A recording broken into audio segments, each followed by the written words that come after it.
கல்லுல 2 மாங்கான்னு சொல்லுவாங்க. இன்னைக்கு நான் சொல்லப் போற விஷயம் ஒரு கல்லுல 3 வாங்க. எல்லா வீட்லயுமே கருவேப்பிலை இருக்கும். அத எல்லா சமையல்லயும் கலப்போம். ஆனா அந்த கருவேப்பிலையை எடுத்து வச்சுட்டு தான் சாப்பிடுவோம். ஏன்னா எல்லாத்துக்குமே அது பிடிக்காது. அப்படி இருக்கிறவங்க நீங்களா இருந்தீங்கன்னா நான் சொல்ற ட்ரிக்க ஃபாலோ பண்ணுங்க. நான் சொல்ற ட்ரிக்க ஃபாலோ பண்ணீங்கன்னா உங்களுக்கு 3 நல்ல விஷயம் கிடைக்குங்க.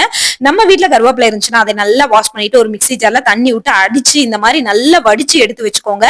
நல்லா வடிச்சு எடுத்து வச்சதுக்கு அப்புறம் நம்ம வீட்ல தயிர் எப்பயுமே உரையூத்தி வச்சிருக்கலாம். இல்ல கடையில வாங்கின தயிரா இருக்கலாம். அதை ஒரு மிக்ஸி ஜார்ல போட்டு உப்பு தேவையான அளவு உப்பு இதெல்லாம் போட்டு நல்லா மிக்ஸி ஜார்ல அடிச்சு எடுத்தீங்கன்னா வெண்ணெய் திரண்டு வரும். அந்த வெண்ணெய் தனியா எடுத்து வச்சுட்டு அதுக்கப்புறம் அந்த கருவேப்பிலை தண்ணியில நல்லா மிக்ஸ் பண்ணிடணும்.